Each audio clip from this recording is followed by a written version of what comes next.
Olá, pessoal, sejam bem-vindos à penúltima aula da nossa disciplina de redes complexas. E hoje nós vamos falar de um dos temas mais bacanas da área de redes complexas, que é algoritmos de detecção de comunidades, que é uma das áreas mais interessantes, mais quentes de pesquisa dentro da ciência de redes, dentro da disciplina das redes complexas. Antes da gente chegar e falar sobre os algoritmos de detecção de comunidades, a gente precisa entender alguns conceitos que são fundamentais para alimentar a discussão e entender a complexidade que é detectar, descobrir comunidades em uma rede complexa. Então, antes da gente chegar lá e falar sobre as comunidades, a gente tem que falar sobre a modularidade em redes. E o que é a modularidade? Então, vamos considerar uma rede complexa, um grafo, né, composto de V e E. E, para simplificar, nós vamos trabalhar com grafos simples, sem autoloops, grafos não direcionados e considerando que a rede é totalmente conectada. Sobre essa rede grande, uma rede complexa, vamos supor aí uma rede aleatória, algum desses modelos de redes que a gente viu anteriormente, eu vou criar uma hipótese. A hipótese de que essa rede ela é modular, ou seja, ela é dividida em módulos. O que é um módulo? Um módulo é uma sub-rede. E eu vou dizer que essa minha rede maior, ela tem K sub-redes, que eu vou chamar de módulos. Em cada sub-rede é um subconjunto dos vértices e das arestas desta rede maior, certo? Né? E, então, de forma que cada sub-rede C ela está contida na rede maior, tal que o conjunto dos vértices de C é um subconjunto dos vértices da rede maior, e o subconjunto das arestas de C é um subconjunto das arestas da rede maior.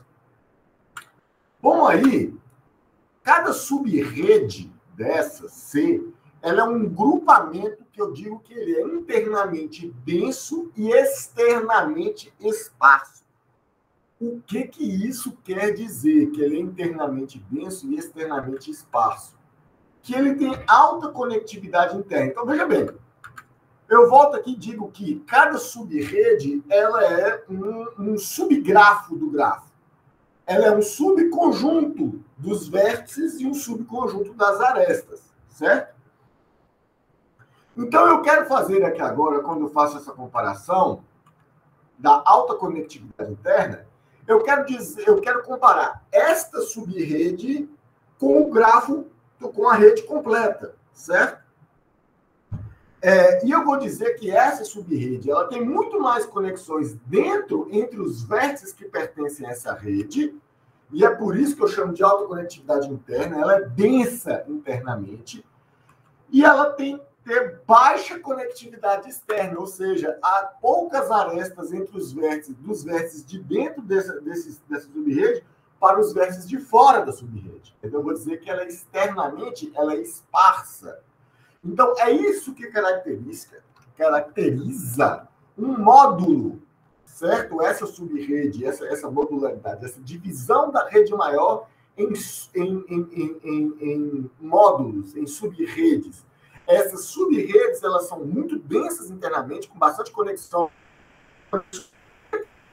compõe cada sub-rede, e ela, preferencialmente, vai ter que ter menos conexões, bem menos conexões, preferencialmente, entre os vértices que estão dentro desta sub-rede com os vértices que estão fora dessa sub-rede. Então, essas sub-redes eu chamo de módulo. Aí, eu vou fazer uma caracterização de dois tipos diferentes de módulos. O primeiro tipo de módulo que eu vou falar é a partição. O que é a partição de um grafo? Uma partição, elas são disjuntas, elas são subgrafos disjuntos. Então, todo vértice da rede maior, ele só pode pertencer a uma partição. O que isso quer dizer? Então, se eu fazer uma intersecção entre duas partições diferentes, CI e CJ, a intersecção entre elas é vazia, ou seja, não há vértices compartilhados entre elas, certo? E aí, se eu fizer a união de todas as partições, eu consigo construir de novo a rede original. Então, isso é a partição. As partições, elas são disjuntas. Aí vem um outro tipo de módulo, um outro tipo de subrede, que são as comunidades. As comunidades, elas não são disjuntas. As comunidades, elas podem ser sobrepostas, de forma que um vértice ele pode pertencer a mais de uma comunidade, certo? Então, quando eu avalio a modularidade de uma rede, eu tenho que levar em consideração se eu estou analisando partições, ou seja, eu vou dividir o gráfico de forma que cada vértice ele pertence somente a uma partição e não pertence às outras, ou em comunidades. E aí, cada vértice pode fazer parte de mais do que uma comunidade. Isso torna o problema de detecção de comunidades muito mais complexo do que o problema de particionamento de gráficos, por exemplo. Então, as redes aleatórias, por exemplo, como o Erdős-Rényi, elas não têm uma tendência à formação de módulos, exatamente porque elas têm uma distribuição de conexões muito uniforme entre os vértices. Você vê que, quando a gente olha a distribuição de graus, uma boa parte dos graus ele está ali próximo do grau médio, todos eles têm o mesmo número de conexões e elas são espalhadas aleatoriamente. Então, não existe a tendência é que não exista um subgrafo desse grafo aleatório que seja mais conectado para aquele conjunto de vértices do que para o resto. Se isso acontecer, são flutuações aleatórias, né? Pequenos grupos que ocasionalmente tiveram mais conexões entre si, aleatoriamente. As redes de modelo de mundo pequeno, tipo o Lattice-Strogatz, ele tem uma tendência maior à formação de comunidades, exatamente porque ela tem estrutura de conexões locais. Então, você vai ter todos os vértices vão ser conectados com os, sei lá, K-vizinhos mais próximos, né? Lembrando aí lá da nossa aula de modelos de redes, ela é um K-vizinhos mais próximos. Só que além desses K-vizinhos mais próximos, aí eu formaria um gráfico do tipo anel, né? E aí eu não tenho como, né? Todos os vértices vão formar comunidades sobrepostas umas com as outras, né? À medida que a vizinhança vai se expandindo. Então, automaticamente vai existir uma estrutura de comunidades, mas são muitas comunidades sobrepostas, né? Cada vez que você anda um vértice, ele está formando uma comunidade com todos os vizinhos, os K-vizinhos mais próximos, e esses K-vizinhos mais próximos, geralmente, também são conectados com K-1 ou K-2 vizinhos mais próximos. Então, automaticamente, ali eu estou formando a comunidade. E ainda tem as conexões aleatórias que podem fazer pontos com vértices mais distantes. Já os modelos de conexão preferencial das redes livres de escala de Barabás e Albert, aí depende da forma como você parametriza, né? Dependendo da forma como que a probabilidade de conexão com os vértices de mais alto grau, lembrando que Barabás e Albert é sempre um vértice que chega na rede, ele vai se conectar a K vértices com os maiores graus, né? Com uma probabilidade maior de conexão, isso é a conexão preferencial.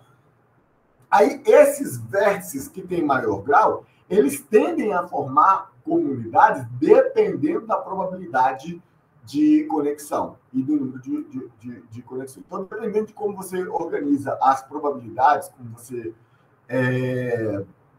como você parametriza o modelo de Barabás e Albert, ele pode até se comportar como um modelo de Erdős-Rényi. Só que essas são as redes artificiais. Quando a gente fala em redes naturais, as redes reais, as redes naturais, as redes sociais, particularmente as biológicas, elas são muito propensas à modularidade. Muitos. Então, você pensa aí numa rede social, e cada rede social ela vai ser um vértice, ele vai pertencer a inúmeras comunidades diferentes. Há grupos de família, há grupos de trabalho, há grupos de escola. Então, Essas são aglomerações naturais que formam comunidades naturais, ok? Então, as redes naturais, reais, as que são coletadas do mundo real, elas têm uma propensão muito maior a serem modulares do que as redes neurais artificiais. As redes neurais artificiais. As redes complexas artificiais. Então, vamos aqui um exemplo de uma rede que é muito modular. Você está vendo que ele é um gráfico conectado, mas essa conexão, ela possui aqui um aglomerado de vértices aqui, forte, densamente conectado, que tem conexões com vértices de outras comunidades também, mas você pode perceber que dentro daquela comunidade, a densidade das conexões é muito maior do que as conexões para fora. Então, vamos olhar aqui, dentro desse aglomerado aqui, eu tenho 1, 2, 3, 4, 5, 6, 7, 8 conexões. Dentro desse aglomerado. Fora dele, eu tenho 1, 2, 3. Entendeu? Então, ele é muito mais denso internamente do que externamente. E a mesma coisa vale para todos os componentes. Só que isso aqui é uma rede pequena. Vocês já devem conhecer aí, ao longo da nossa disciplina, esta rede aqui. Essa é uma rede egocêntrica. Essa é a minha rede do Facebook, da rede social Facebook, de muitos anos atrás, de uns 2014 ali, aproximadamente. Quando eu coletei essa rede no Facebook. Então, você pode ver que existem comunidades muito bem definidas dentro dessa rede. Isso aqui são só os meus contatos dentro dessa rede. Só que quando você analisa, você vai ver que aqui você tem um grupo que é um grupo de, sei lá, de pessoal da academia, aqui tem um pessoal que é de alunos, aqui tem um grupo de familiares, aqui tem um grupo de vizinhos, amigos de infância, os amigos mais antigos, aqui colegas de trabalho. Então, eles partilham muitas conexões, obviamente, eles conhecem muitas pessoas, esses grupos conhecem muitas pessoas de outros grupos. Só que, internamente, eles têm muito mais conexões do que externamente. E aí você vê aí alguns vértices que estão soltos aqui, ó. São pessoas que eu conheço, mas que dentro, no contexto dessa rede, elas estão isoladas, elas não conhecem mais ninguém dentro da minha rede de contatos. Então, eu tenho as comunidades, mas não quer dizer que todo mundo dentro dessa rede tem que estar ligado a uma das comunidades. Beleza? Se vocês forem pensar, essa rede, ela começou um dia desse tamanho, ao longo do tempo que ela foi crescendo, ela vai se tornar uma rede complexa, com muitos laços, muitas conexões. Então, esse aqui é um exemplo bem satisfatório da questão do fenômeno da modularidade. E aqui vocês podem ver nitidamente que entre as comunidades, certo? Entre as comunidades, existem regiões em que os nós eles estão muito conectados com várias pessoas de outras comunidades. Então, essa fronteira aqui, ela é uma fronteira difícil na hora de fazer um particionamento, na hora que eu vou decidir. Esse vértice, ele faz parte da partição azul, da partição vermelha, da partição verde. Eu tenho que decidir por uma delas. Aí fica muito difícil. Quando nós estamos falando em comunidades, ele pode conviver nas 3 comunidades, sem problema algum. Mas se eu estou falando em partição, eu tenho que escolher apenas uma delas. E aí ele se torna um problema difícil, porque exatamente ele tem muita interface com todos esses grupos. O problema do particionamento, ele é um problema muito mais complexo do que o problema da detecção de comunidades. Então, qual que é o problema dessa hipótese da modularidade? Quando eu pego uma rede complexa, eu fiz a hipótese. Eu tenho a hipótese de que ela tem K módulos, certo? Que ela tem essa divisão, essa estrutura interna de módulos. Mas ela é uma hipótese. Ela é uma hipótese e eu não sei se ela realmente tem essas sub-redes, esses submódulos. Eu não sei quantos submódulos são, e aí a gente viu lá nessa imagem anterior que eu poderia fazer sub-repartições dos módulos existentes, inclusive. Então, eu posso simplesmente definir esse K arbitrariamente, né? Mas eu posso tentar achar o número ótimo de partições, né? Segundo algum critério. E eu nem sei quais são essas sub-redes, quem são os vértices que compõem cada uma dessas sub-redes. Então, o problema da modularidade é, primeiro, descobrir se a minha rede tem sub-redes, e qual é a natureza dessas sub-redes, qual que é o melhor número ótimo de partições, né, dentro das sub-redes, e como que eu vou particionar, como que eu vou dividir, com quem eu vou associar cada vértice em cada sub-rede. Então, esse é o problema da modularidade, né? E como se não bastasse, como eu já falei, né, muitos vértices podem estar muito próximos de partições diferentes. E aí indicando que a conectividade dele com partições próximas é muito grande, e aí eu fico indeciso. A qual partição que ele vai pertencer? E aí, todo vértice vai pertencer a uma partição, mas os vértices simplesmente não pertencem a nenhuma comunidade. Então, tem vértice que pertence a uma partição, ele só pode pertencer a uma partição. Ao mesmo tempo, se for olhar por comunidades, ele pode pertencer a várias comunidades simultaneamente. E como eu vi naquela imagem anterior, tem vértices que simplesmente não vão pertencer a nenhuma comunidade. Então, vamos formalizar matematicamente o problema da detecção de comunidades. E eu vou fazer uma modelagem do problema de detecção de comunidades, que é baseado no problema clássico da clusterização, né, da análise de agrupamentos, que vem lá da estatística e da mineração de dados. Então, quem já trabalhou aí com caminhos, camedoides e outros agrupamentos hierárquicos e por aí vai, ele vai sentir uma certa familiaridade com esta análise, com essa modelagem que nós vamos fazer aqui agora. O problema da detecção de comunidades, ele é equivalente ao problema da clusterização, ok? Com algumas particularidades intrínsecas de grafos. Então, só para revisar, a principal característica que define as sub-redes como clusters, como módulos, como comunidades, é que cada sub-rede dessa é densa internamente e esparsa externamente. Okay?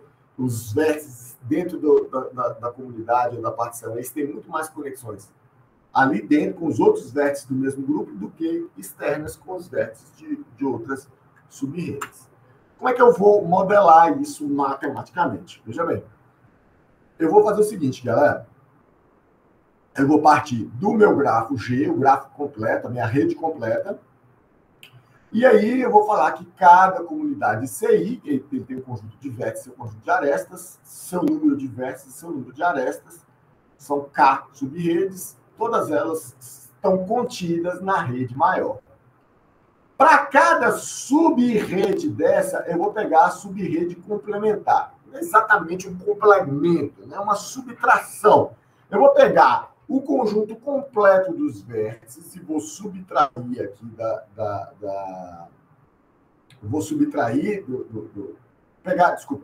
Vou pegar o conjunto completo da rede completa e vou subtrair o conjunto de vértices daquele módulo específico. Vou fazer a mesma coisa, pegar o conjunto completo das arestas e vou subtrair do conjunto de vértices daquele módulo. Então, o que ficou aqui, o complemento de uma sub-rede é todos os vértices e arestas que não estão dentro daquela sub-rede, daquele módulo. Ok? Então, com isso, eu vou formalizar aqui o conceito de densidade interna. O que é a densidade interna? É o número de arestas internas ao módulo dividido pelo total de arestas da rede. Então, a densidade vai falar assim, qual que é a porcentagem de arestas internas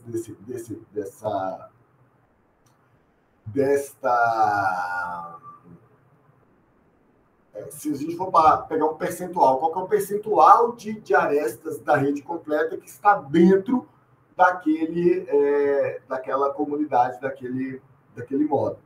A minha densidade externa ela é um pouco mais complexa, que eu quero ver todas as arestas, eu quero contar, essa tralha aqui significa contagem desse conjunto.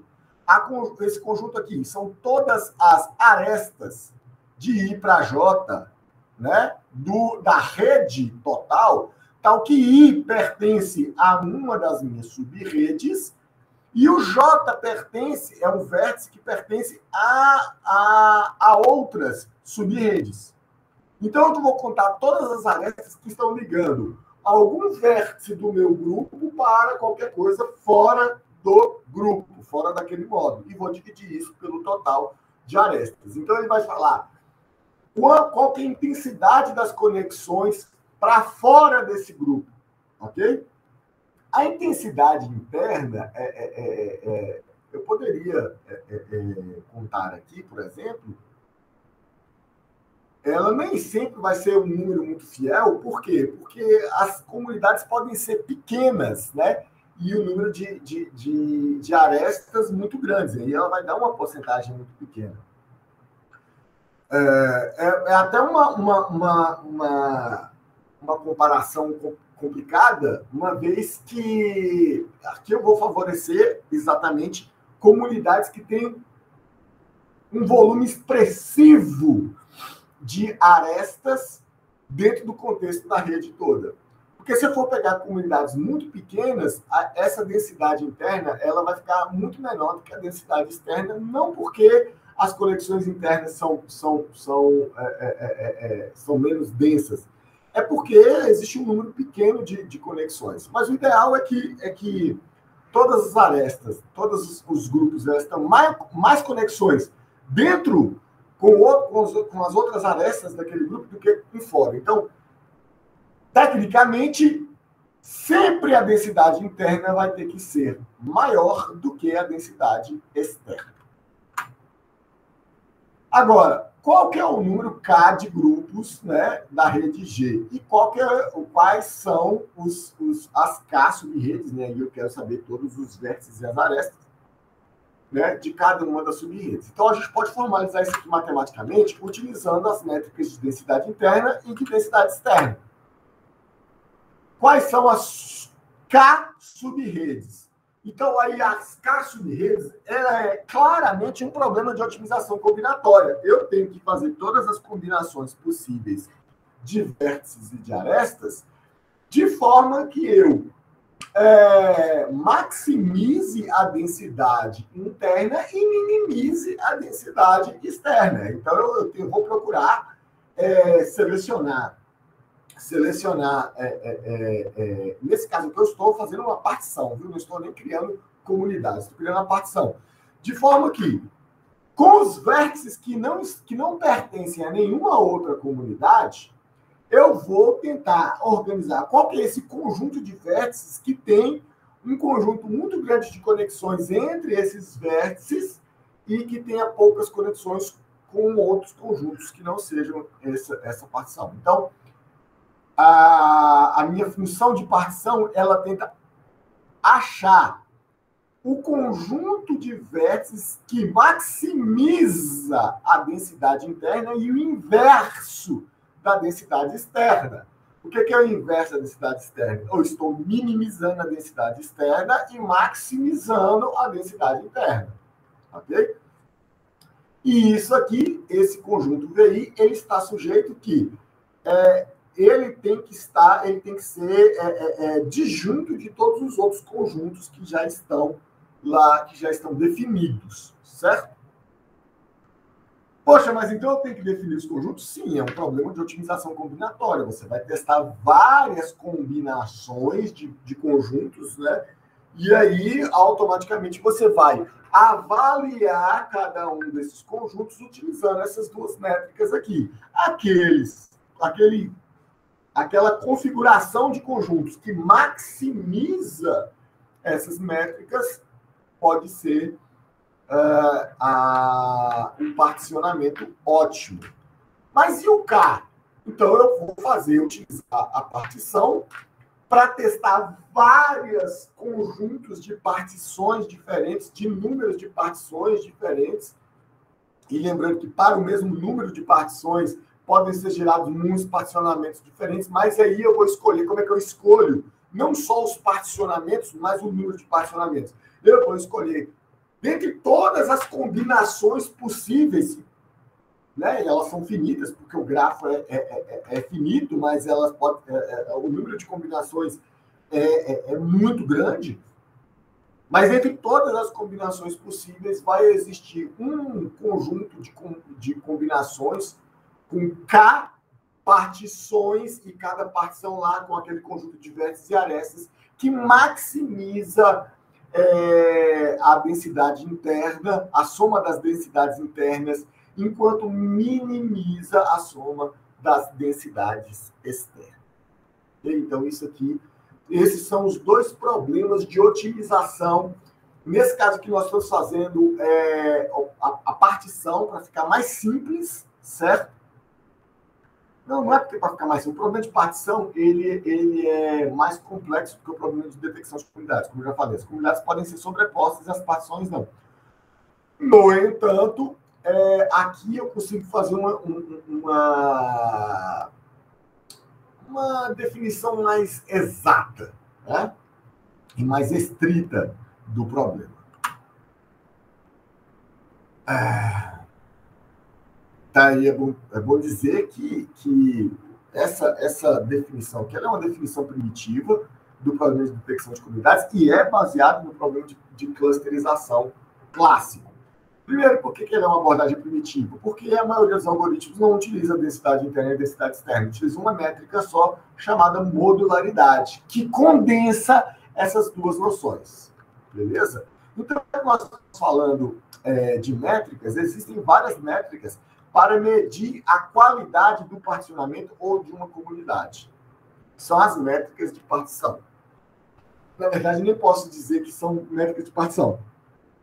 São métricas de modularidade mesmo. Há duas nós já vimos, que é a densidade interna e a densidade externa, e elas têm algumas vantagens. Elas podem ser utilizadas tanto para comunidades quanto para partição. Daqui para frente, todas as métricas elas só podem ser utilizadas para partições. Por exemplo, a cobertura. É a porcentagem da quantidade de arestas internas em relação ao total de arestas da rede. Então, aí, olha, a cobertura, ela basicamente igual à nossa densidade externa, só que levando em consideração que é uma partição e não uma comunidade, ou seja, que as arestas não se repetem. E eu tenho a performance. O que é a performance? Ela conta o número de arestas corretas, ou seja, o que eu chamo de arestas corretas? Ou seja, tem que existir arestas entre vértices do mesmo grupo e não podem existir arestas entre vértices de grupos diferentes, né, de módulos diferentes. Então, a inexistência da aresta de módulos diferentes, ela é contabilizada também. A performance, assim como a cobertura, ela é um número entre 0 e 1. E o melhor valor, obviamente, é 1. Ok? Na performance. Mas a métrica de modularidade, a métrica mestra de modularidade é o coeficiente de modularidade. Ok? Que ela sintetiza melhor aquele conceito da modularidade que nós vimos lá no início. A métrica Q, ou simplesmente coeficiente de modularidade, ela mede o quanto o módulo é coeso em relação ao número de redes. Então, eu passo várias comunidades e a rede, e eu vou avaliar se essas comunidades elas são mais densas internamente do que externamente. E ela vai avaliar isso utilizando um número só, né? Então, essa coeficiente de modularidade, ela avalia se os módulos separam bem a rede, né? Avaliando exatamente a diferença entre a densidade interna e a sua densidade externa. Bom, Aí vocês vão encontrar na literatura algumas definições de modularidade. Eu vou concentrar em duas mais simples. A primeira é utilizando a matriz de modularidade. Até aqui, gente, a gente já está partindo do pressuposto que a rede já está dividida. A gente está só avaliando a qualidade dessa divisão. Okay? Você pode fazer essa divisão aleatória, por exemplo, e avaliar. E depois ir melhorando. Certamente alguém já propôs algoritmos evolucionários mono ou multiobjetivos para a detecção a detecção de comunidades em redes, que basicamente vai fazer isso interativamente. Nós temos algoritmos mais simples do que utilizando heurísticas. Né? Então, uma forma de calcular a modularidade é com a matriz de modularidade, que é a matriz E, que é uma matriz simétrica que tem, tem número de módulos nas linhas e nas colunas. Quando o valor está na diagonal principal, ou seja, o valor da linha e da coluna são iguais, eu estou falando do mesmo módulo, certo? Neste caso, eu estou falando a quantidade, o percentual de arestas entre vértices do mesmo módulo. Quando o número da linha e da coluna são diferentes, eu estou avaliando o percentual de arestas conectando o módulo I com o módulo J. Ok? Então, ela é uma matriz simétrica, uma matriz quadrada e simétrica. Beleza? O que eu faço com essa matriz? Essa matriz eu posso calcular, eu posso utilizar ela para calcular o coeficiente de modularidade, que é o traço da matriz E. O que é o traço? É a soma da diagonal principal. Ou seja, o que tem na diagonal principal? Ela tem o percentual das arestas internas de cada módulo. E a gente sabe que uma boa modularidade requer que tenha mais arestas dentro dos módulos do que fora dos módulos, né? Intramódulo do que mais arestas intramódulos, que é esse caso aqui, do que intermódulos, que é essa daqui. Então, ela vai somar a diagonal principal, que são as arestas intramódulos, né, dentro de cada módulo, e subtrair da soma dos elementos da matriz, que no final das contas está medindo a quantidade de conexões intermódulos. E essa diferença aí é o coeficiente de modularidade. Essa é uma das definições, ok? Tem uma outra definição bem mais complexa, que é 1 dividido por 2 vezes o número de arestas multiplicado. E aí, para cada combinação de vértices de aresta, né, eu pego aqui a matriz de adjacências, menos esse gama, que é um fator ajustável, mas você pode colocar ele igual a 1, não tem problema. O grau do vértice I multiplicado pelo grau do vértice J dividido por 2 vezes o número de arestas. Eu estou pegando o percentual, então a gente volta aqui, olha. Nós estou pegando os percentuais de arestas. Beleza? Eu estou pegando o percentual de arestas.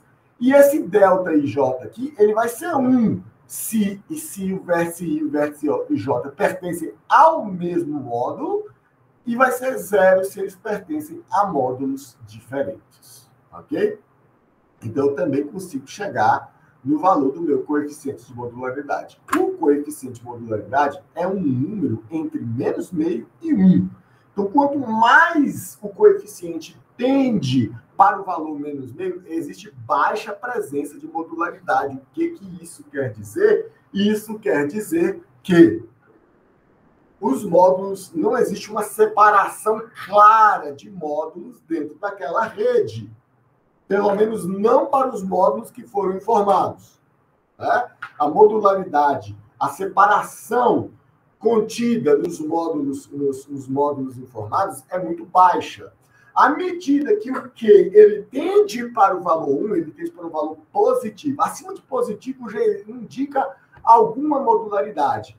Mas acima de 0,3 até 1, aí você tem uma modularidade mais marcante. Raramente a modularidade vai bater lá em 1, certo? E aí, realmente, indica que os grupos, os módulos que foram informados, eles fazem uma boa separação da rede. Okay? Indicam uma forte presença de modularidade utilizando os módulos que foram destacados. Então, o bacana do coeficiente de modularidade é que ele é uma métrica para você pode utilizar para otimizar, para criar redes, para comparar partições, né? Diferentes, para ver qual delas que maximiza o coeficiente de modularidade. A parte ruim é que você precisa ter os K-módulos já definidos. Aliás, K-módulos não, as K-partições já definidas, né? Mas, uma vez que eu tenho, eu posso propor várias partições e eu posso ir melhorando essas partições comparando o coeficiente de modularidades entre elas.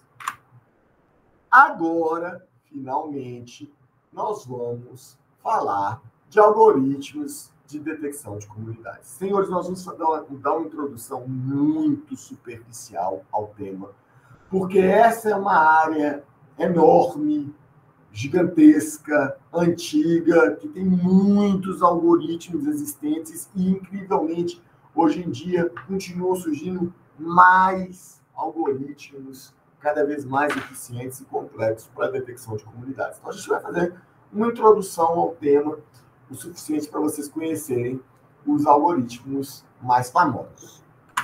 Então, a gente já sabe, né, que detecção de comunidades é um problema de otimização comunitária.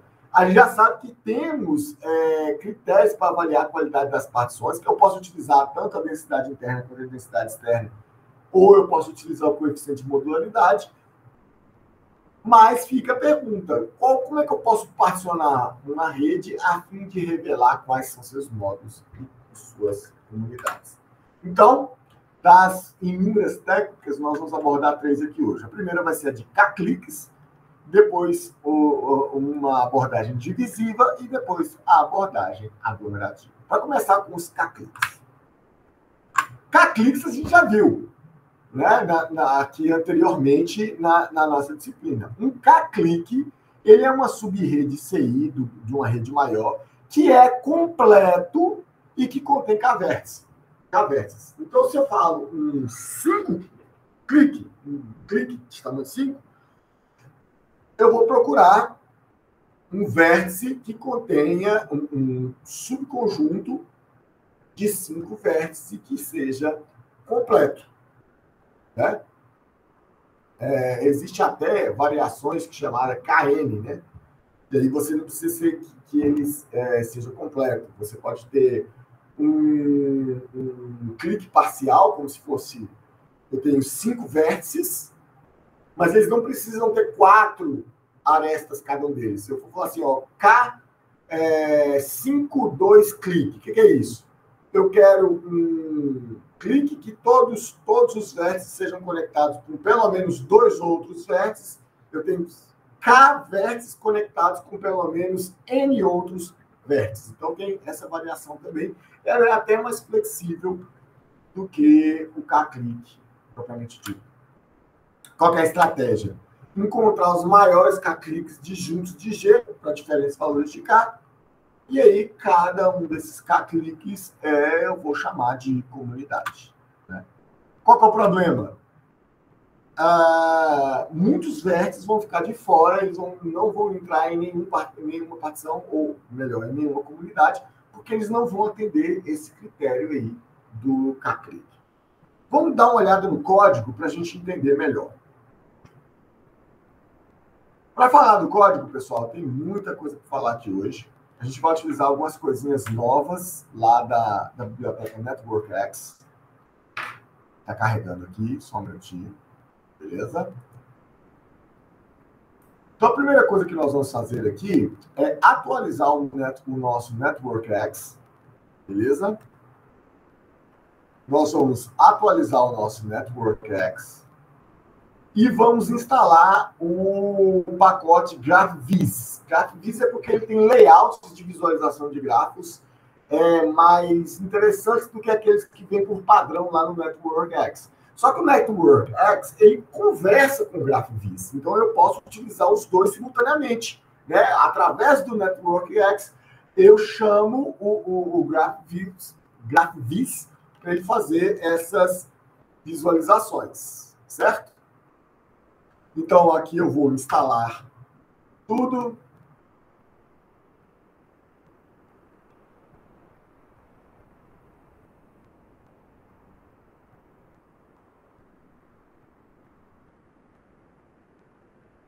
Aqui já estava instalado no meu computador. Ocasionalmente, ele pode pedir para você reiniciar o notebook. Você vai clicar lá no botão reiniciar notebook e pronto, vai continuar daqui. Vou fazer as importações. Vou gerar aqui a minha rede de Game of Thrones.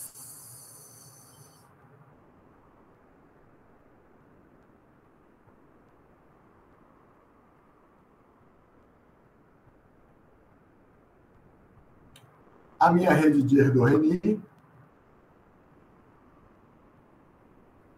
a minha rede de What's Struggled e a minha rede para a base Albert. Ok?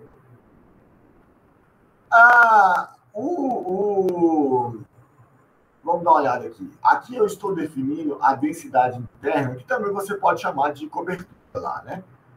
Eu vou passar uma determinada comunidade aqui. O que é a comunidade? É uma lista de vértices. É uma lista com o nome dos vértices. E aí, a partir dessa lista com o nome dos vértices, eu gero um subgrafo daquele grafo maior. Ok? Vou pegar o número total de vértices da rede maior, da rede grande, do G, e vou pegar o número de vértices... o número de arestas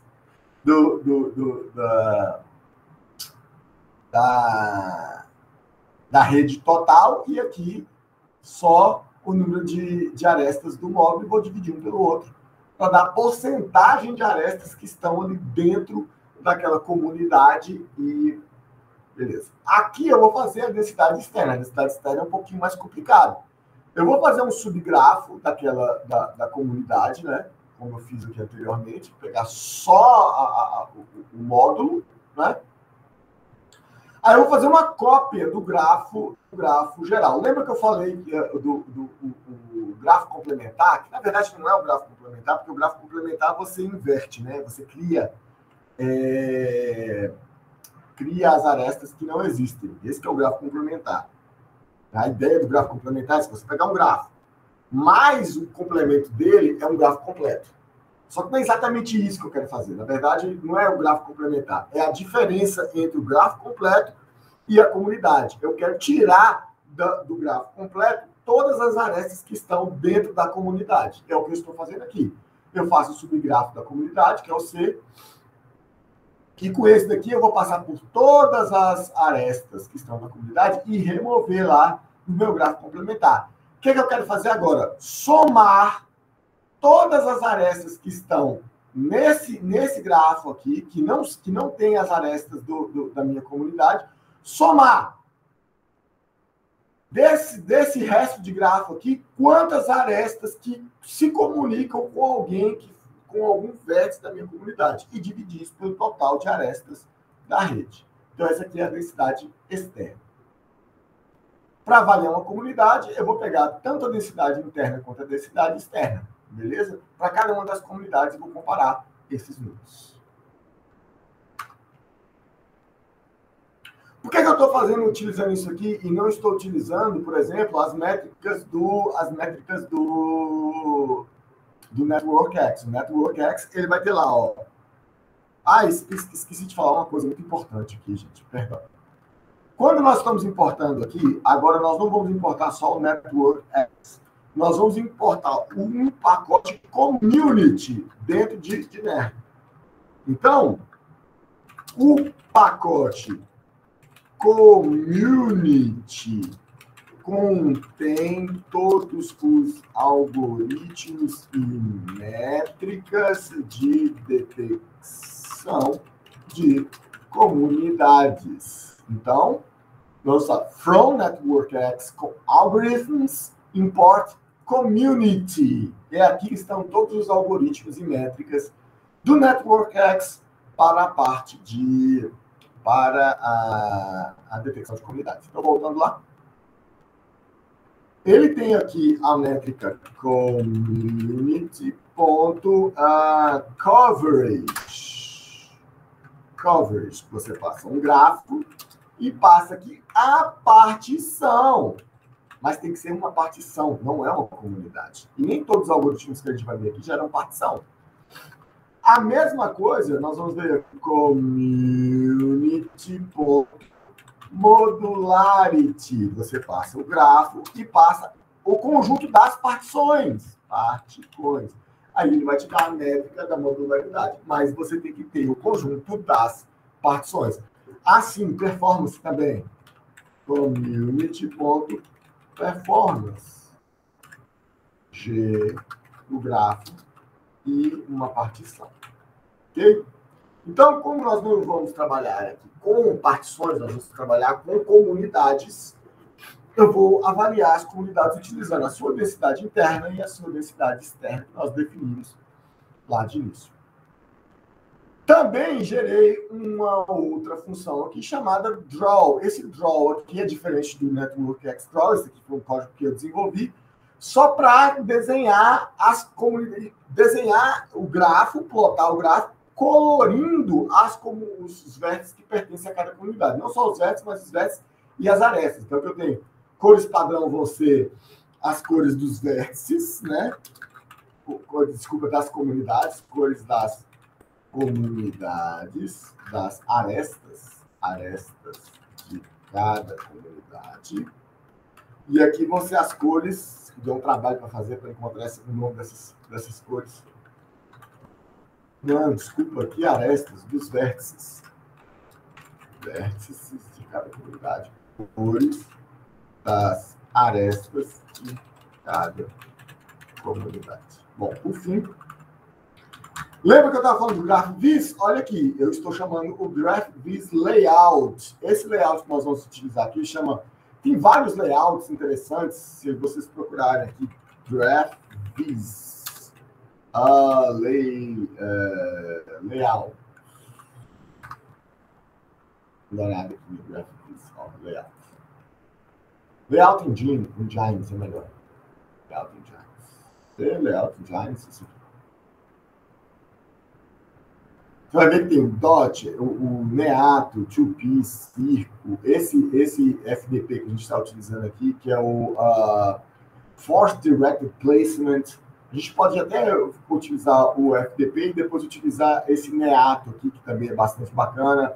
O Osage, Patchwork, SFDP. Existem muitas variações. Cada um deles organiza as arestas segundo um critério. Para a gente que quer que as comunidades, os vértices comunidades fiquem bem próximos, bem aglomerados, o FDP e o Neato são os melhores. Vamos experimentar isso aqui. Então, eu estou utilizando como padrão o FDP. Então, eu chamo aqui o GraphViz Layout. O que é essa função que chama? NetworkX, Drawing, NX Graph, Import GraphViz Layout. Sem isso aqui não vai funcionar. O GraphViz Layout, eu passo para ele um gráfico e ele vai deixar a posição, na hora de plotar, a posição dos vértices. Se eles estiverem agrupados, eles vão ficar mais próximos uns dos outros, ok? Então, aqui ele me retorna as posições de cada um dos vértices do gráfico. E aí eu vou fazer a lista de vértices, de gráficos, vou mandar plotar aqui de cinza todo mundo, porque aí fica mais fácil para eu ver quais são os vértices que não pertencem a nenhuma comunidade. Vou até separar isso aqui no código. Plota todos os vértices de cinza para identificar aqueles que não pertencem a nenhuma comunidade. E aqui, depois, eu vou fazer o foco para cada comunidade. Para cada comunidade, desenho os vértices e arestas com cores diferentes. E aí, cada comunidade vai ter. Só que eu só coloquei 9 cores aqui, gente. Então, eu estou limitando o número de arestas até 9, beleza? E aí, para cada comunidade, eu separo os vértices. Depois eu vou mandar plotar aqui, olha. Mandar plotar os nós com as posições e as cores. E depois as arestas, as posições e as cores. E aí eu gero a legenda no final. Não vou explicar detalhadamente. Depois vocês peguem o código e deem uma estudada nele. Vai ficar legal. Vamos ver agora a estratégia de K-cliques. Eu vou começar aqui com o Game of Thrones, convertendo ele para um gráfico não direcionado. Vamos dar uma olhada aqui, só para vocês verem o resultado do algoritmo. Olha só. Então, ele vai gerar um iterador for iterador indicar.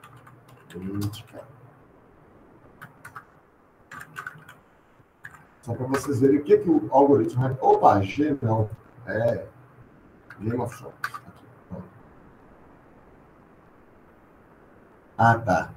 Não está implementado para gráficos direcionados. To undirected. Okay. O que foi? Ah, meu Deus. Desculpa. Então, aqui ele gerou 3 conjuntos. 3 conjuntos, tá vendo? Então, cada conjunto aqui vai ser uma comunidade. Beleza? Aí você tem uma comunidade gigantesca aqui. Você tem uma segunda comunidade aqui, mas você tem membros que estão repetidos. Por exemplo, você pode ver Daenerys está aqui nessa comunidade também. Ou Tywin está aqui nessa comunidade também. Tyrion está aqui nessa comunidade também. Então, elas são sobrepostas. Beleza? O que eu estou fazendo aqui? Eu pego esse iterador e converto ele em uma lista, simplesmente aqui. Depois eu mando para avaliar as comunidades, que vai me dar aquele código que eu já mostrei, e mando imprimir. E mando plotar. Então, vamos ver o resultado?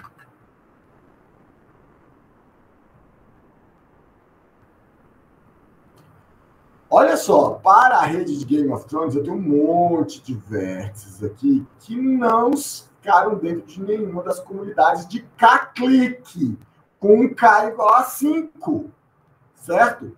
Aí eu tenho um grupo grande, que é o grupo C0, que ele tem uma densidade interna de 72 e uma densidade externa de 20. Está ótimo, a diferença é muito grande, né? A densidade interna é bem maior do que a densidade externa. Aí eu tenho meu segundo grupo, que é o C1, que está aqui de vermelho, esse pessoal aqui. Tem uma densidade interna de 6 e uma densidade externa de 4. Já diminuiu bastante do primeiro grupo. E tenho esse C2 aqui, que a densidade externa já é maior do que a densidade interna. Esse verde aqui. Ele está no limiar de não ser considerado um grupo.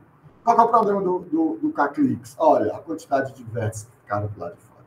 Vamos experimentar valores diferentes. Vamos colocar aqui, por exemplo, 4. Ele vai gerar muitos grupos. Não, gerou um só. Gerou um grupo só.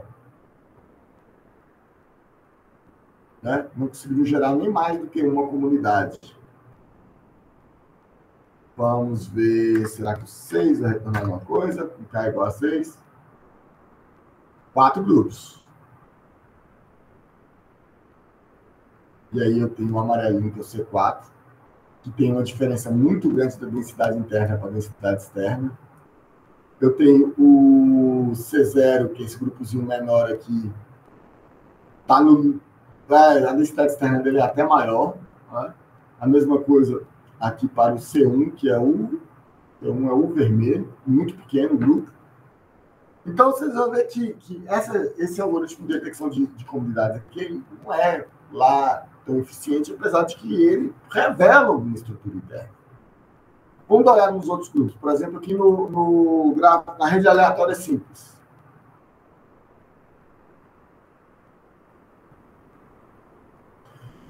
Vou repetir o que eu falei anteriormente. Esses grupos aqui, eles são flutuações aleatórias. Olha, você vai ver que cada comunidade é muito pequena, tem pouquíssimos vértices. A maior parte dos vértices a gente pode nem considerar que está dentro de uma comunidade. Olha as métricas, né?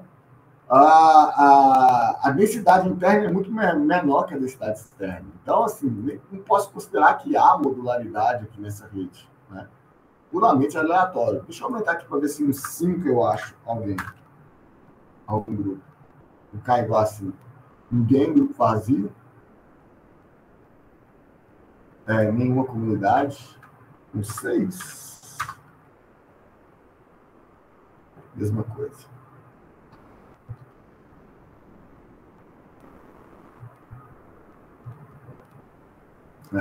What's struggles para K igual a 5?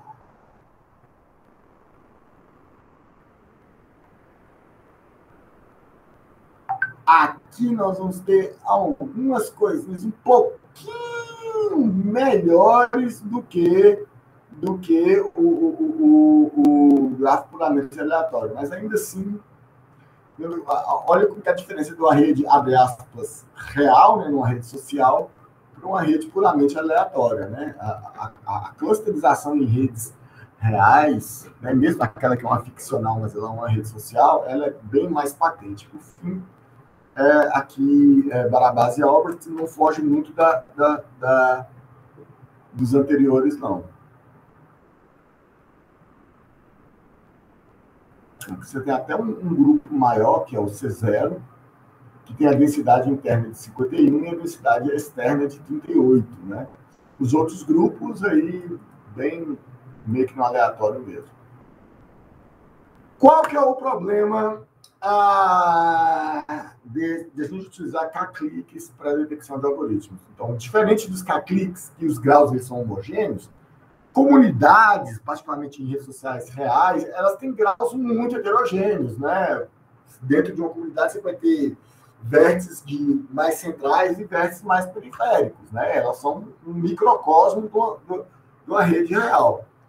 Então, a principal característica de uma comunidade real é que tem uma probabilidade muito maior de conexão interna do que externa.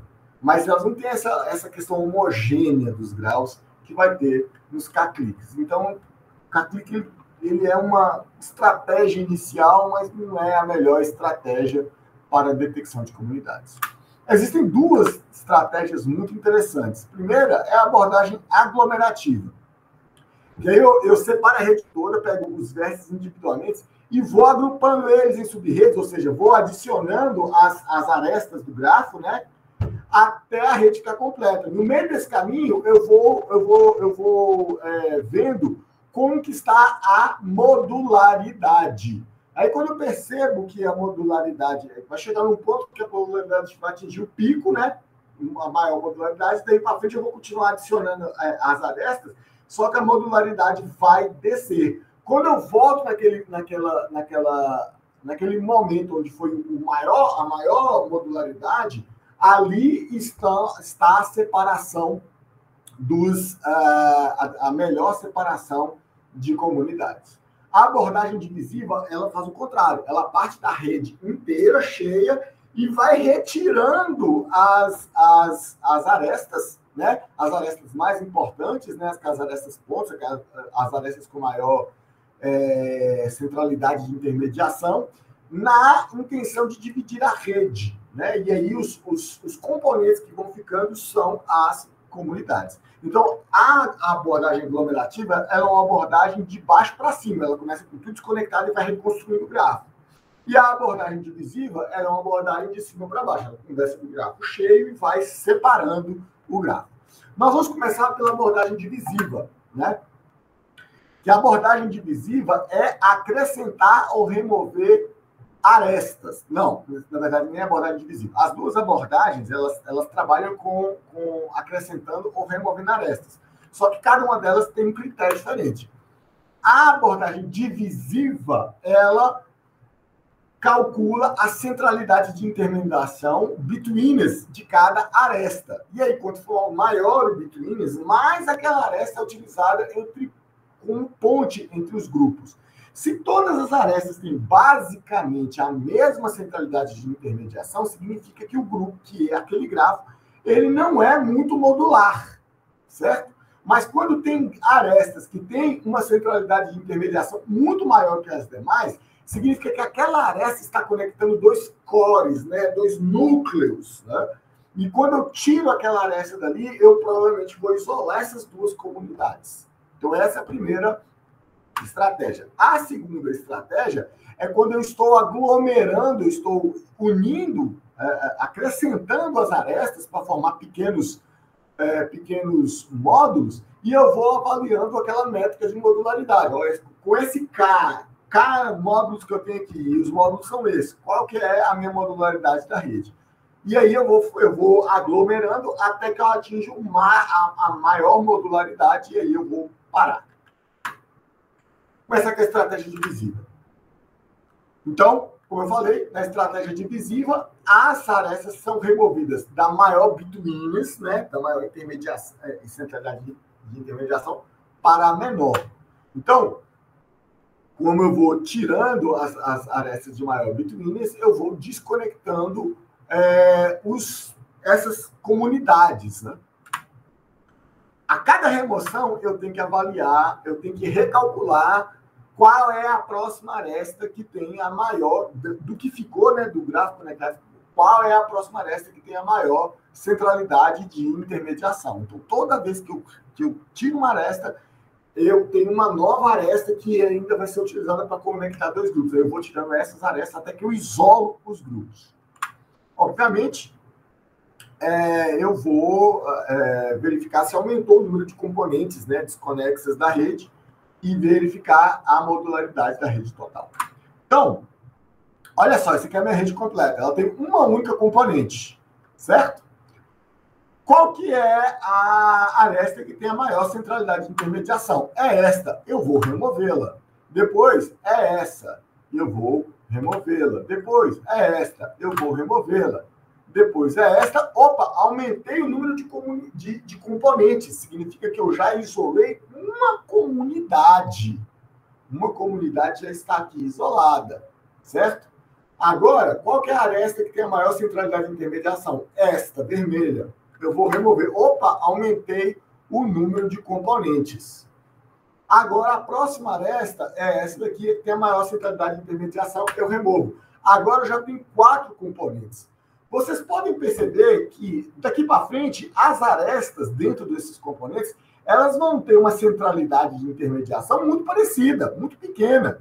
E eu vou remover as arestas aqui agora, não vai desconectar mais esses subgrafos e não vai aumentar o número de componentes. Então, provavelmente, nesse momento, eu já cheguei no particionamento ótimo. Daqui para frente, eu vou gerar comunidades, na verdade, vou ter que partir comunidades existentes para aumentar o número de componentes, entendeu? Essa estratégia de descoberta de comunidades mais utilizada com essa estratégia de divisão é o algoritmo de Girvan-Newton. Vamos dar uma olhada no algoritmo de Girvan-Newton lá na Network X. Então, a estratégia divisiva, algoritmo de Girvan-Newton. Uma coisa interessante aqui é que, você lembra que eu fui mostrando cada iteração do algoritmo, ele gera um conjunto parcial de comunidades. Quando a gente chama esse algoritmo aqui de Girvan-Newton na Network X, ele te retorna todo o histórico de execução do artigo, com todas as comunidades em cada iteração. Quer ver? Eu vou dar um for e iterador print e só para vocês verem.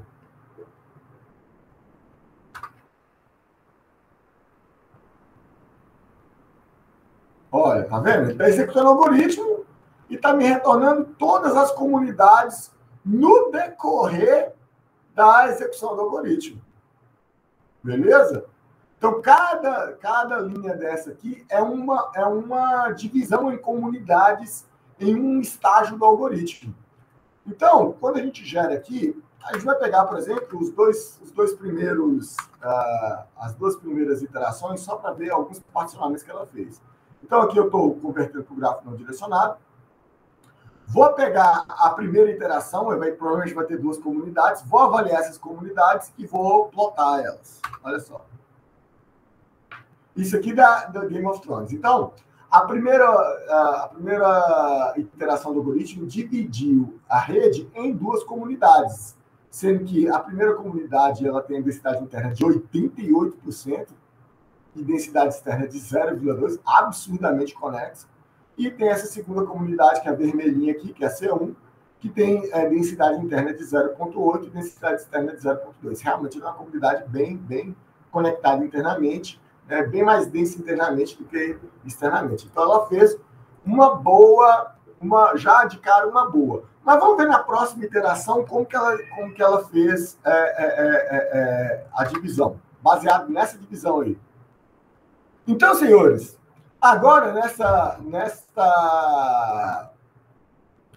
terceira iteração do algoritmo, você pode ver que já foram geradas 3 comunidades. Olha só, a primeira comunidade. Na verdade, ele pegou aquela comunidade grande aqui e viu que dentro daquela comunidade grande tinha uma subcomunidade aqui, que virou a C2. Tá? Assim, você pode ver que a densidade interna dela ainda é significativamente maior do que a densidade externa. Então, tá certo, ela é uma comunidade mesmo. Beleza? Vamos ver a terceira iteração do algoritmo. Aí já tem 4 comunidades.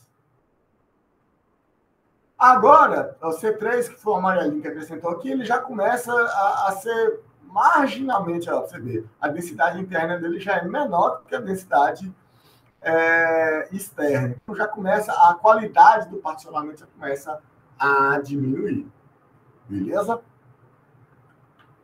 Eu tendo a gostar mais do segundo particionamento que o algoritmo fez. Aquele com apenas 3 comunidades. Esse é o com 2 comunidades. Para mim, o melhor particionamento é esse segundo aqui com 3 comunidades.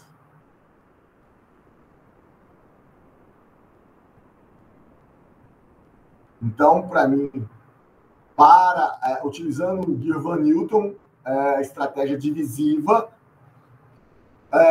o melhor número de comunidades K igual a 3, e essas daqui são as comunidades. Você vai ver também que não tem vértices que ficaram fora das comunidades, que já é bastante desejável. Vamos fazer a mesma coisa aqui para a rede de Erdőr-Rényi. Você vai ver que realmente não é uma rede modular.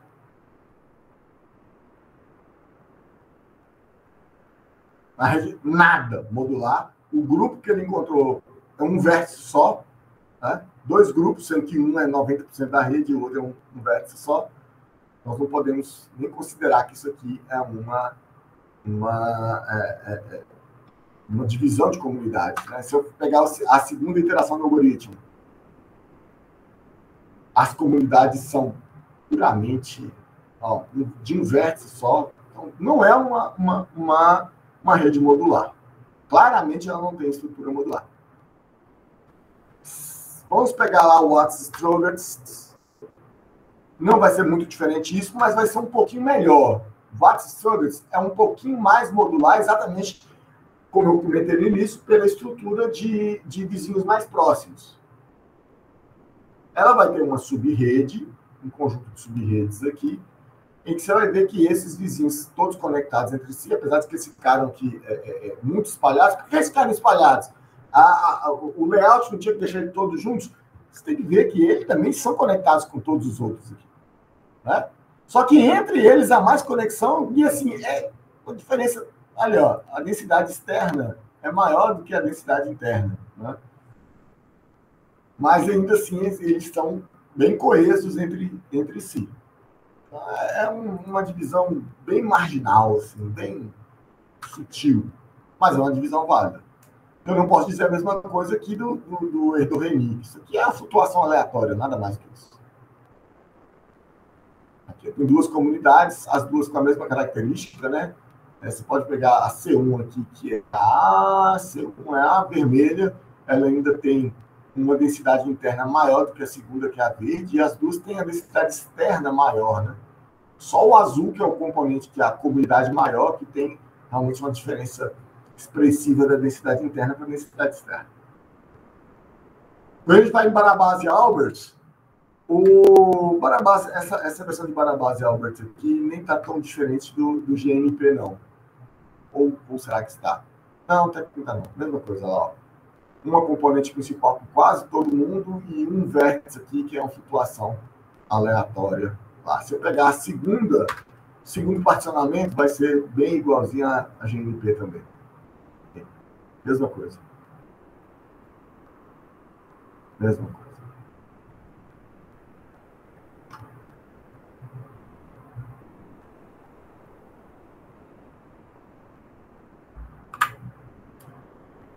Agora vamos falar da estratégia aglomerativa. A estratégia aglomerativa, as arestas são adicionadas do menor between, né? Da menor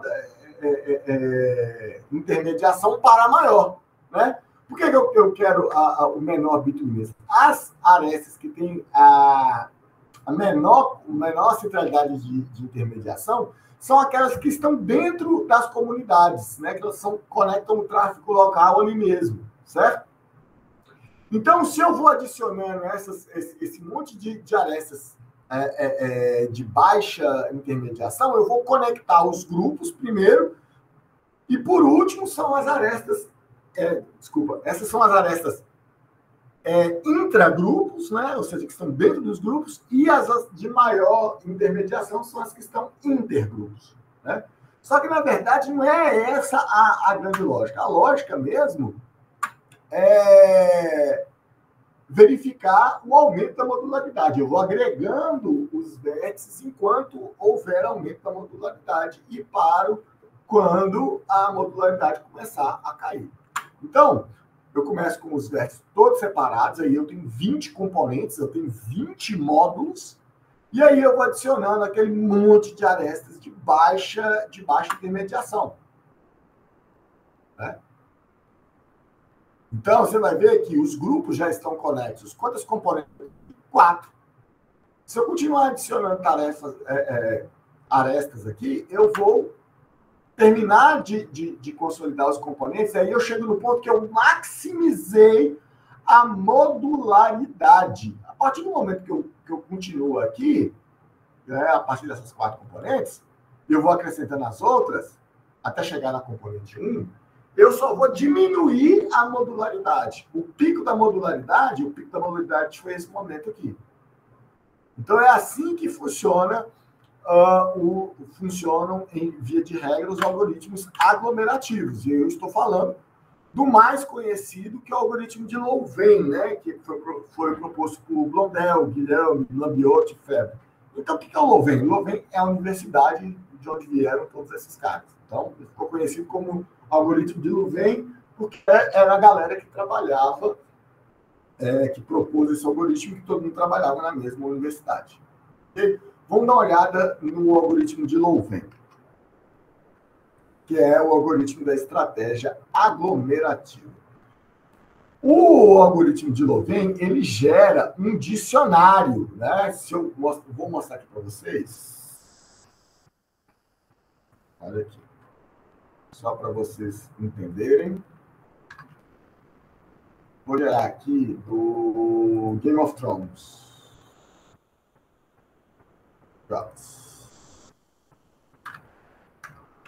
Dicionário. O que foi? Ah, tá. To undirected.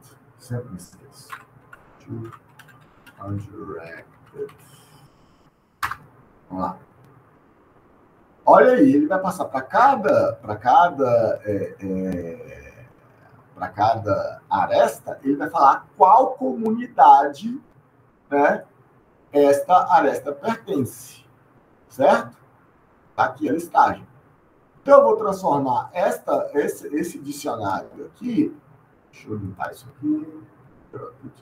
eu vou transformar isso aqui em uma lista para poder ter compatibilidade com os outros códigos que nós já fizemos. Então, aqui eu vou mandar gerar a melhor partição utilizando o algoritmo de Louvain. Vou transformar aquele dicionário em uma lista e depois vou avaliar as comunidades e vou lotá-las. Olha aqui o particionamento de Louvain. Então, de cara, ele já me falou que o melhor particionamento que ele encontrou foi de 6 partições. 6 partições. C0 são os meus vértices azuis, a minha maior comunidade, que tem densidade interna de 36, densidade externa de 19. C1, esse meu grupamento vermelho aqui, densidade interna de 8, densidade externa de 2. C2, são os verdinhos aqui, ele tem densidade interna de 10, densidade externa de 6. C3 são os laranjas, está aqui embaixo, um grupinho bem pequeno. Densidade interna de 0, densidade externa de 1. Esse daqui tem mais. Os vértices são densos, né? São bem conectados, mas eles têm muita conexão externa. C4, aí daqui para baixo, você pode ver que. Não, até aqui o. Não, sim, exatamente. Do C3 para baixo, a densidade externa é maior do que a densidade interna. Você vai ver aqui no marronzinho, por exemplo. Ele tem uma boa densidade interna, porém, ele tem muitas conexões com os vértices de outras comunidades.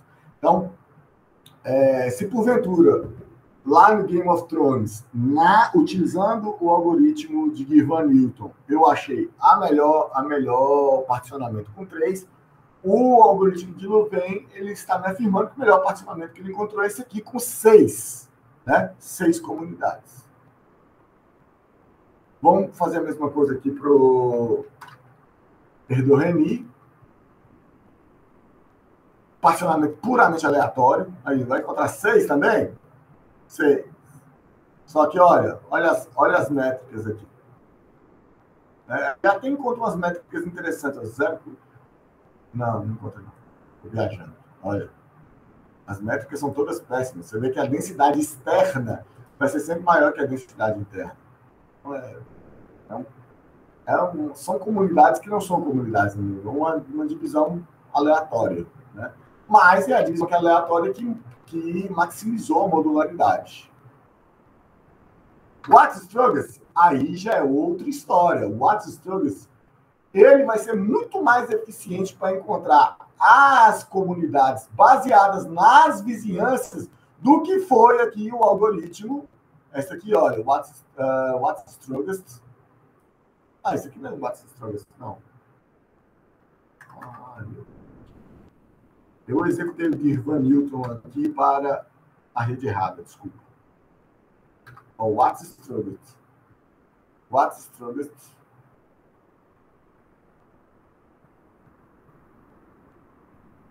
Sim, primeira partição. Beleza, uma comunidade bem conectadinha aqui. Tá? Vamos ver a segunda iteração.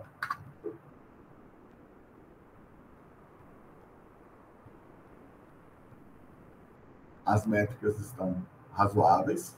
Pegou 2 vizinhanças aqui e aqui a vizinhança maior. Terceira iteração. Isso aqui, gente, só para lembrar o Geer Van Newton. Aí, separou 3 vizinhanças aqui. Tá? Ótimo. Agora vamos dar uma olhada aqui no Louvain para o Watts Struggles. Olha só que interessante. Ele separou várias vizinhanças aqui com comunidades. Você vai ver que aqui que a densidade interna e externa são todas muito, muito próximas, muito competitivas, exatamente pela natureza do algoritmo de estar sempre conectado com os casos vizinhos mais próximos. Então, ele, na verdade, separou dentro de um círculo onde todo mundo é vizinho, todos os vizinhos mais próximos, ele separou, dividiu ali em 4 vizinhanças. Em 7 vizinhanças diferentes. Mas ficou bem mais interessante do que o Geer Van Newton. E, por fim, Barabasi-Albert, não muito diferente do GNP.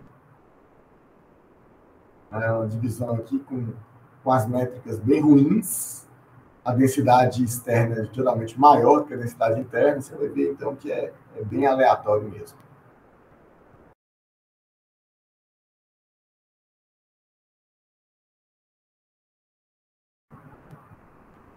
Senhores, para concluir, a gente mal arranhou a superfície do que é a detecção de comunidades. Então, daria para fazer uma disciplina sozinha, de 6 meses, só falando sobre métodos de detecção de comunidades, só aprofundando no conceito de modularidade e por aí vai. Então, tem muitas variações, muitos algoritmos sendo gerados até hoje. Então, assim, é um universo muito grande e isso aqui faz a guisa da gente dar uma introdução para essa grande área, apresentando os 2 algoritmos mais famosos, e eles são suficientes para a gente trabalhar, para a gente ter alguns resultados interessantes.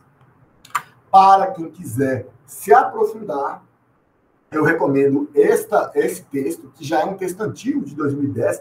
Tem muita coisa que foi desenvolvida de lá para cá, mas esse ainda é o melhor texto, que contém assim, o core do que tem, o núcleo do que tem de mais clássico, de mais importante na área de detecção de comunidades, ok?